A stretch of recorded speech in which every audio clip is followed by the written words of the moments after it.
Lighting a controlled fire was not always easy. Only 200 years ago, you'd rub a rock on steel to create sparks. Then a stunning discovery that combining certain chemicals can ignite fire. It wasn't long before matches were invented, putting these chemicals on handy little sticks. Well, nothing quite matches that.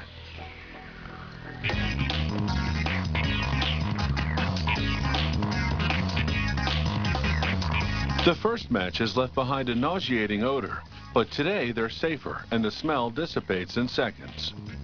To make matchsticks, this company starts with recycled paperboard, which is inexpensive and thick enough to support the weight of chemicals on one end. A stamping press partially cuts the paper, creating stems. As we see in this view from inside the machine, a die first cuts the stems, and then a blade slices through the sheet widthwise, making strips of 120 stems each.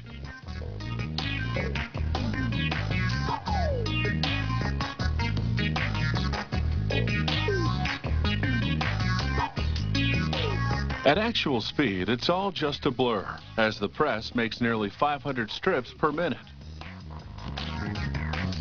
Next, the strips move through a bath of hot wax. It soaks into the stems about 1/3 of the way up. Then they dry in an oven for 15 seconds.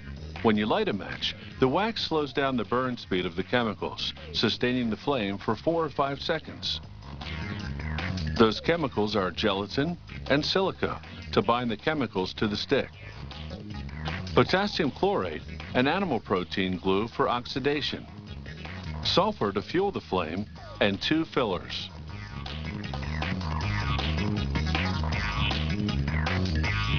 They mix 700 pounds of the chemicals in a large vat with hot water.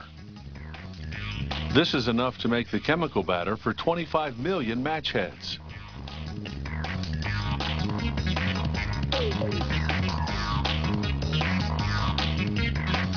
A conveyor runs the matchsticks through the batter to coat their tips. 3 rollers in the tank raise the surface of the batter.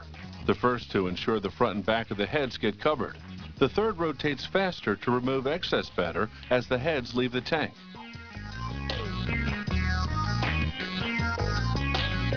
From there, the matchsticks travel about a 1/4 mile while fans air dry them. The factory temperature is a comfortable 72 degrees Fahrenheit, just what's required for the chemicals to dry and harden. These minerals are silica and red phosphorus. Add a little glue and you've got what's called friction, the material in the strip you rub the match against to make the head ignite. To make these striker strips, as they're called, a steel wheel rolls friction onto paper that's moving through a cutting press.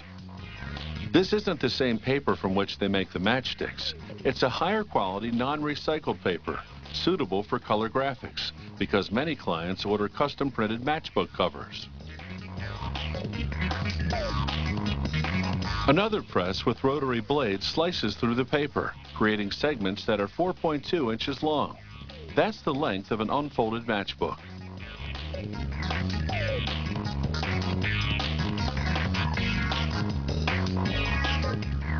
Now back to the matchsticks. A worker arranges the strips into layers of 2. A conveyor then feeds them into a machine that'll attach them to the matchbook covers. The machine performs several tasks. It cuts the matchstick strips into rows of 10 matches each. And it cuts the matchbook covers to their final width of 1.5 inches.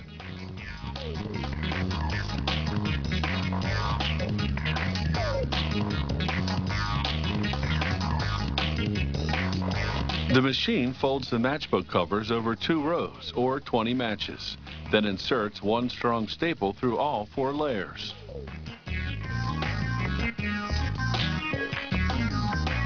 Next, a conveyor moves the assembled matchbooks to another machine that counts them and creates 2 side-by-side rows of 25, ready for boxing. This company also makes its boxes out of recycled paperboard. Each one holds 50 matchbooks and sells for about $1. That's $1 for 1,000 matches, or just a penny for 10 matches. all we got.